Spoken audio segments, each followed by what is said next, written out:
Madame la Ministre, mes chers collègues, nous sommes donc réunis au chevet d'un grand malade, l'hôpital public. D'abord, l'hôpital public est comme beaucoup de nos services publics, on y met beaucoup d'argent pour peu d'efficacité. Et pour quelle raison? Parce que l'argent ne va pas aux soins et parce qu'on ne se soucie pas suffisamment du service rendu. À ce sujet, Madame la Ministre, votre décision, ou celle de votre administration, je ne sais pas, d'interdire de communiquer au journal Le Point les données nécessaires à son classement des hôpitaux est incompréhensible. Je pense, moi, au contraire, que la transparence sur les résultats, quelles que soient les imperfections des outils d'évaluation, c'est toujours un moteur d'amélioration de la qualité. En attendant, le premier sujet aujourd'hui, urgent, ce sont les difficultés de recrutement à l'hôpital public. Et pour la clarté du propos, je vais prendre des exemples uniquement chez les médecins. Premièrement, le premier sujet, c'est un sujet démographique. Nous ne formons pas suffisamment de médecins en France. Quand un médecin part à la retraite, il n'en faut pas un pour le remplacer, il en faut 2 ou 3. Notre proposition, elle est simple. Nous vous demandons de doubler le numerus clausus. Alors vous allez nous dire, nous l'avons supprimé. Vous ne l'avez pas supprimé, vous avez changé le nom, ça s'appelle désormais le numerus apertus. Mais évidemment, il existe toujours. La preuve qu'il existe toujours, c'est que vous nous dites « mais nous l'avons augmenté ». Vous avez augmenté quelque chose qui existait toujours de 15%, ce qui est vrai. Mais c'est insuffisant. Vous allez me dire « ce n'est pas possible, nous n'avons pas les capacités de formation, nous n'avons pas les terrains de stage ». Calembredaine. Des stages, il y en a partout, à condition qu'on accepte de mettre des étudiants massivement partout en dehors des CHU, dans le public, dans le privé. Et vous allez me dire, il faut 10 ans pour que ça produise des effets. Ben oui, la belle affaire, la politique, ça met parfois 10 ans à agir. Ça fait partie de la politique. Et si on avait commencé il y a 10 ans, aujourd'hui, on aurait évidemment moins de soucis. Doubler le numerus clausus maintenant, Madame la Ministre, les Anglais l'ont fait l'année dernière. Deuxièmement, traiter et payer correctement les médecins. Et je vais prendre 2 exemples aux 2 âges extrêmes de la vie professionnelle. Les externes les plus jeunes et les médecins retraités. Les externes d'abord. Les externes sont payés 260 € bruts par mois. 260 € bruts par mois. C'est honteux et c'est surtout totalement injustifié.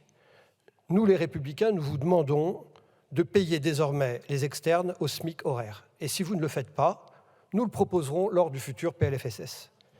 Ensuite, il y a les médecins retraités, à l'hôpital et en ville d'ailleurs. Les médecins retraités, j'ai un exemple à vous raconter, un médecin praticien hospitalier de grande qualité qui prend sa retraite le 31 décembre dernier et qui accepte, parce qu'il voit que l'hôpital est en difficulté, de venir travailler le 1er janvier comme retraité.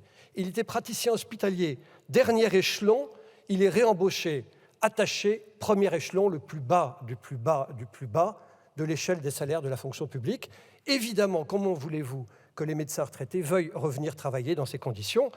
Quant aux médecins libéraux aussi, nous avons fait adopter en commission des affaires sociales une disposition contre l'avis de la majorité à l'époque, avec le soutien de tous les autres groupes.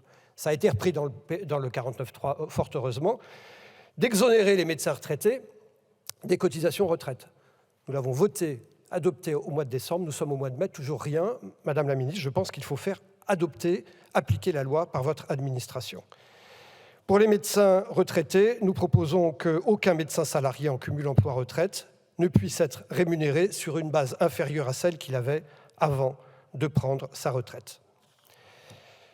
Que nous soyons clairs, sur les médecins retraités, le jour où les médecins retraités ne viendront plus nous aider, le système en ville et à l'hôpital s'écroulera.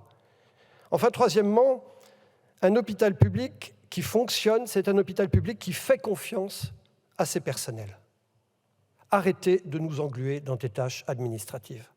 Donnez de l'autonomie, y compris financière, aux services. Et surtout, de grâce, simplifiez la vie des soignants. Permettez-leur de passer du temps auprès de leurs malades, et pas en réunion ou devant leur ordinateur, ou à remplir des questionnaires absolument inutiles. Et vous verrez, les soignants de l'hôpital public cesseront de déserter l'hôpital public, parce qu'un des grands sujets aujourd'hui, sur l'attractivité de l'hôpital public, c'est que les gens sont actuellement en train de voter avec leurs pieds et de partir. À l'hôpital public, Madame la Ministre, c'est désormais tous les jours l'état d'urgence. Mais l'hôpital public n'est pas condamné à aller mal. J'aurais voulu parler d'innovation, d'intelligence artificielle, de sécurité des patients, de qualité des soins, de relations publiques-privées de la ville. Le temps est malheureusement compté. Je ne doute pas, Madame la Ministre, de votre bonne volonté. Mais Madame la Ministre, La communication ne remplace pas l'action. Cessez de faire de grands machins, de grandes concertations, dont la première utilité est de gagner du temps. Agissez, et mieux encore qu'agissez, obtenez des résultats. Je vous remercie. Merci. La parole est maintenant